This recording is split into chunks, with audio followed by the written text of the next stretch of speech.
We want to get into the merits and the demerits of the government, or even Nduta herself. Okay. Whether she's guilty or not. But I think when we are outside Kenya, we are a family. We should be more of a family than even how we are here. So I think we ought to have looked at this case, I agree with my senior here, in a more nuanced way.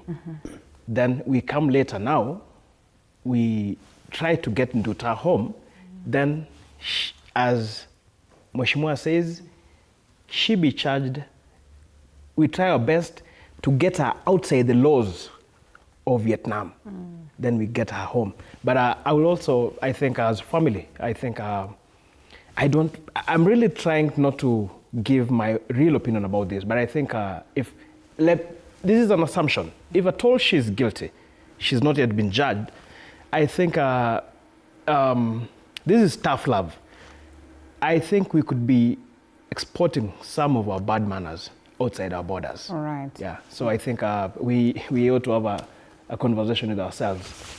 Complex, they call it. Dicey, they call it. Complicated, the country calls it. And one would want to ask, why did the government take that kind of a delay of approach as to addressing this? And how critical is it for, a country to have perhaps an embassy, ambassadors representing us in the various countries across the globe, such that they would handle some of these concerns before they get to, now the country, for us to have our very own foreign policies, or perhaps of foreign leaders taking up the matter. And what does it mean, when we're trying to push Vietnam to take a different approach as to what is their policy? Because they say this is not unique to foreigners. This is basically what they would do even to the Vietnam people themselves. I think as a country,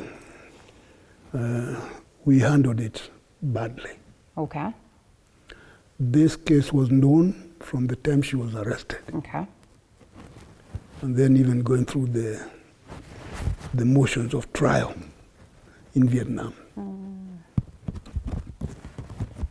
The two countries could have discussed in private. And maybe in that case, Kenya would be asking for a favor, some consideration because of whatever it is. Because it has an obligation to look after its citizens wherever they are. Whether they are right or wrong, they are the citizens. And they did not do that. So waiting until 2 days or 3 days to say I'm calling some minister does not look very polished in the diplomatic circles. And could have done better, much better. Yes, there are temptations that could come. Sometimes people are not, if her story is correct, that she did not know what she was giving. Which is possible. Yeah, it's very possible because it happens. You get all these people approaching you. Just question them if and if you are not careful, you might find yourself carrying things you don't know. Yeah. And I think that's why they announce in the airport. They tell people, don't accept anything from anyone you don't know. Right. Because it can be anything. It can be. So I think we handled it badly, and hope that in future we shall not make the same mistake, if there is a future, which we don't expect to have. So that is what you can say about the Nduta case. As to the other things, I think Mheshimiwa, my classmate, is quite in order.